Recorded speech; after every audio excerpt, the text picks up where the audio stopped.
Okay जी, तो वो जो कवर लेटर था उसके साथ जो सीवी अटैच करनी है वो मैंने आपको यहाँ से आपको उसका सैंपल दे रही हूँ इस बुक से कि सीवी में आपने सबसे पहले जो हैंड रिटन सीवी है, आपके कंप्यूटर जनरेटेड जो सीवी होती है वो तो फॉर्मेट भी उसका डिफरेंट होता है, उसका बहुत स्टाइलिश सा एक फॉर्मल सा फॉर्मेट रखना पड़ता है। लेकिन ये जो हैंड रिटन होगी ज़ाहिर एग्जामिनेशन में पूछा जाएगा, तो इसमें आपने सीधी सी सीवी लिखनी है, सादा सादा।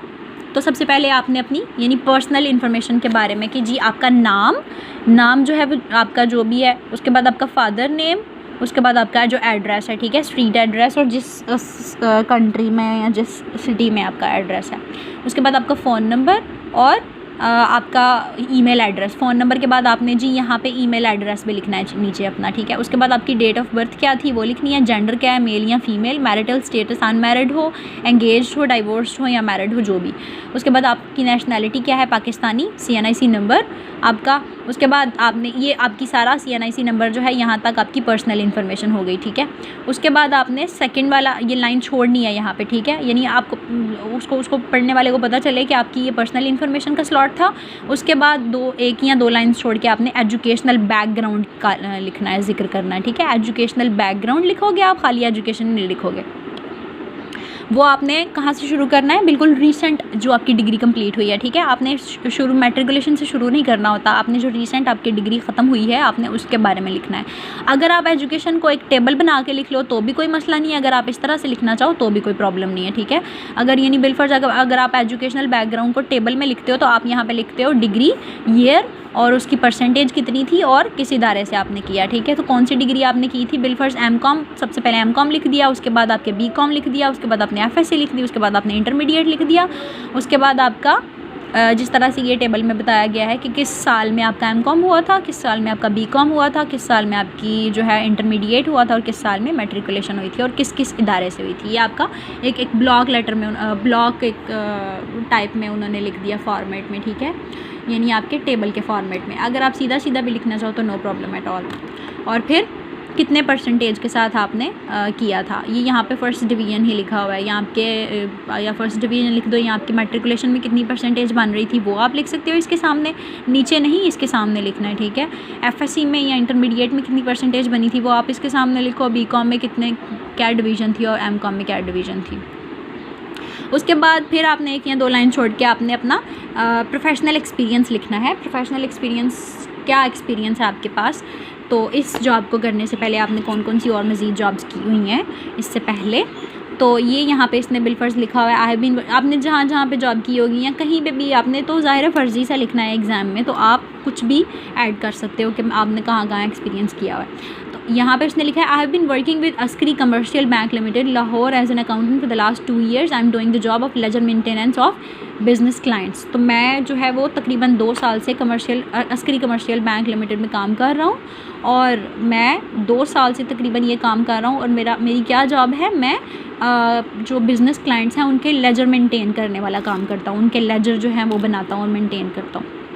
ये आपका एक्सपीरियंस हो गया। उसके बाद आपकी एक लाइन छोड़ के आपने रेलेवेंट स्किल्स की हेडिंग दे के वो बताना कि आपकी कौन कौन सी स्किल्स, रेलेवेंट स्किल्स यानी रिलेटेड टू योर क्वालिफ़िकेशन, आपकी जो क्वालिफ़िकेशन है यानी M.Com आपने अगर किया हुआ है तो उसके रिलेटेड जो स्किल्स होती हैं, जो सलाहियतें होती हैं, कैरेक्टरिस्टिक्स होती हैं, वो कौन सी हैं। तो उसने लिखा हुआ है diploma in computer application with specific training in maintaining computerised accounts. तो उसने क्या किस चीज़ में डिप्लोमा लिया हुआ है, कंप्यूटर एप्लीकेशन में, और स्पेसिफिक ट्रेनिंग है उसके पास किस चीज़ की, कंप्यूटराइज्ड अकाउंट्स को मेनटेन करने की। आप अगर आप अगर MS एक्सपर्ट हो तो आप वो लिख सकते हो, अगर आप WPS एक्सपर्ट हो, एक्सेल के एक्सपर्ट हो तो आप वो लिख सकते हो, ठीक है। स्किल्स में आप कुछ भी लिख सकते हो लेकिन रेलिवेंट होनी चाहिए, ये नहीं कि आपने सिंगर लिख देना है। उसके बाद जी एक्स्ट्रा करिकुलर एक्टिविटीज़ क्या थी आपकी, यानी आप अपनी पढ़ाई के अलावा कौन कौन सी कैरेक्टर्स आपके जो हैं वो आप कर रहे थे, काम कर रहे थे, एक्टिविटीज़ कर रहे थे, तो आपकी वो क्या थी। उसने कहा है कि I was secretary of commerce society for 1 year। अपने कॉलेज की कॉमर्स सोसाइटी का वो जो है वो सेक्रेटरी था 1 साल। यहाँ उसने बहुत सी मीटिंग्स अटेंड की हुई हैं, ठीक है। तो यहाँ आप वो लिख सकते हो कि एक्स्ट्रा करिकुलर एक्टिविटीज़ में आई have attended several meetings with businessman. फिर उसके बाद आप इस तरह भी लिख सकते हो कि आपने यानी फ़र्ज़ी अगर आपने लिखना है तो आपने ये लिखना है कि मैं जो है वो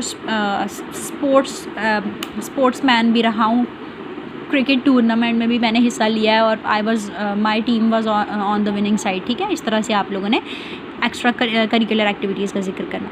उसके बाद आपके एंड पे चला जाता है रेफरेंसेस।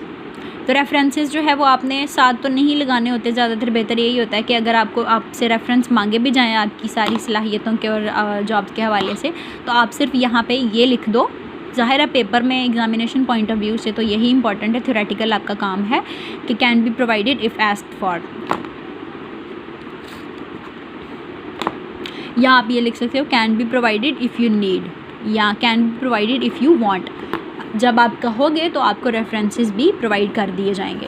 तो that is all in the CV, यानी आपका एक ऐसा कवर लेटर जो कि आप शॉर्टली लिखते हो और साथ आप CV अटैच करते हो। और अगर पेपर में ये पूछा जाता है कि CV के बगैर एप्लीकेशन लेटर लिखो, तो वो फिर कवर लेटर नहीं होता। जिसके साथ CV नहीं होती वो कवर लेटर नहीं होता, ठीक है। CV वाला कवर लेटर होता है। तो जिसके साथ CV नहीं होगी तो फिर जाहिर सी बात है आपने वो CV वाली सारी इन्फॉर्मेशन जो है वो जॉब एप्लीकेशन में, डिटेल्ड जॉब एप्लीकेशन लेटर में लिखनी होती है, ठीक है। तो जिस तरह मैंने आपको ये बताया कि शॉर्टली आपने यहाँ पे लिखना है, तो उसमें आपने शॉर्टली नहीं लिखना, उसमें आपने जैसे यहाँ से शुरू किया था आपने बताना है यहाँ पे डिटेल्ड एप्लीकेशन लेटर में कि मैंने यहाँ से जो है वो आपकी एडवर्टीज़मेंट देखी कि जी आपको ये आपकी यानी मैंने न्यूज़पेपर से पढ़ी, आपकी वेबसाइट से एडवर्टीज़मेंट पढ़ी कि आपको सीनियर अकाउंटेंट की ज़रूरत है। फिर उसके बाद आपने सेकंड पैराग्राफ में लिखना है आपकी क्वालिफ़िकेशन, आपने मैट्रिक कहाँ से किया। फिर आपने अगली लाइन में लिखना आपने इंटर कहाँ से किया, कितने ग्रेड्स के साथ किया, किस सन में किया। फिर आपने उसका ग्रेजुएशन कहाँ से की, फिर आपने मास्टर्स कहाँ से किया, ठीक है। उसके बाद आपने अगले पैराग्राफ में, ये पैराग्राफ में होता है, ठीक है, हेडिंग्स में नहीं होता।